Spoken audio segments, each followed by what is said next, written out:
King praises wonderfully kind people, the needy in Christmas broadcast. The King has used his first Christmas broadcast to sympathize with families struggling with the cost of living crisis and praise individuals, charities and faith groups supporting those in need.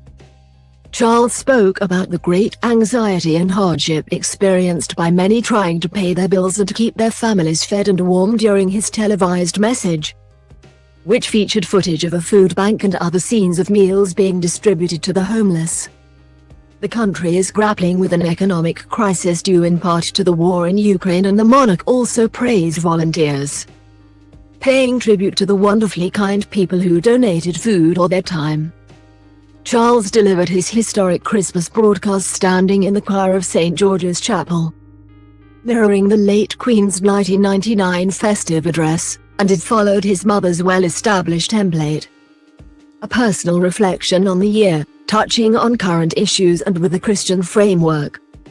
But the King also recognized other faiths, highlighting how religious communities were helping those in financial difficulties and, like Christians, believed in the power of light overcoming darkness.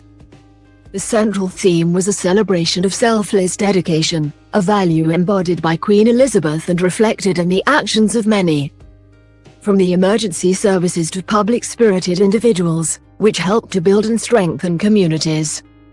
The pre-recorded message began with Charles reflecting on how he was standing so close to where my beloved mother, the late Queen, is laid to rest with my dear father in the King George VI Memorial Chapel. And he thanked the public for the love and sympathy expressed in cards and messages of condolence. He also described how the festive period was a poignant time for bereaved families, adding, "We feel their absence at every familiar turn of the season and remember them in each cherished tradition." Charles said he shared the late Queen's faith in people who can touch the lives of others with goodness and compassion, something he described as the essence of our community and the very foundation of our society. These qualities were reflected in the selfless dedication of the armed forces, health and social care professionals, teachers and all those who work in public service. His words come as the nation faces a series of strikes by public sector workers, including nurses, ambulance workers and border force staff.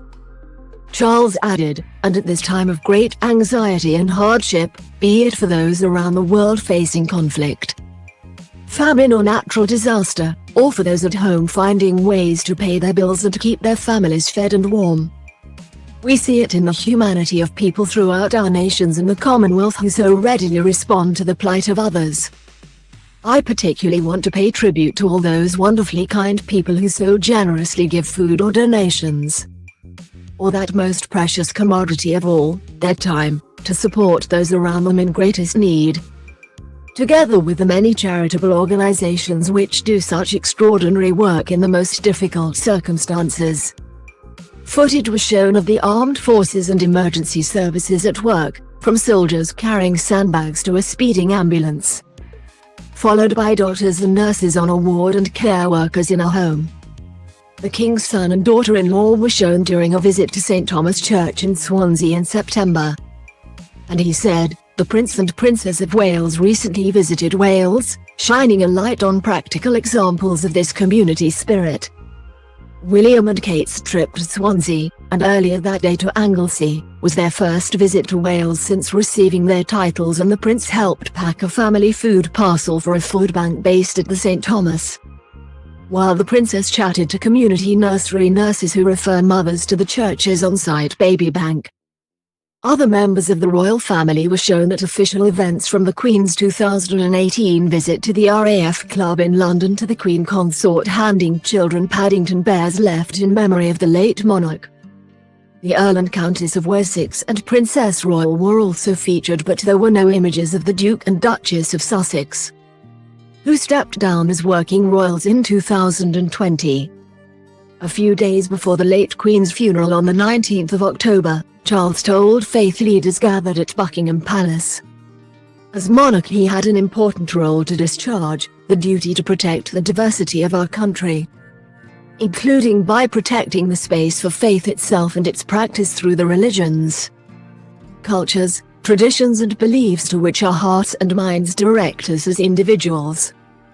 He recognized those other faiths when he said in his Christmas message, "Our churches, synagogues, mosques, temples and gurdwaras have once again united in feeding the hungry, providing love and support throughout the year." Such heartfelt solidarity is the most inspiring expression of loving our neighbor as ourselves. Among the collection of video clips showing the king at official events, Charles was seen wearing a Sikh rumal, or handkerchief, on his head as a mark of respect during a visit to the Guru Nanak Gurdwara in Luton earlier this month, and receiving condolences from the public during a walkabout outside Buckingham Palace in September.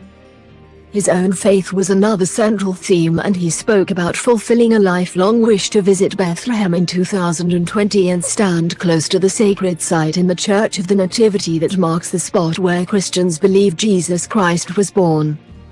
Charles, who in the past has described himself as a committed Anglican Christian, said in the address, "It meant more to me than I can possibly express to stand on that spot where, as the Bible tells us, the light that has come into the world was born." The Christmas broadcast, written by the king and lasting 8 minutes, ended with a message for the religious and those with no beliefs. While Christmas is, of course, a Christian celebration, the power of light overcoming darkness is celebrated across the boundaries of faith and belief. So, whatever faith you have, or whether you have none, it is in this life-giving light, and with the true humility that lies in our service to others, that I believe we can find hope for the future. Let us therefore celebrate it together, and cherish it always.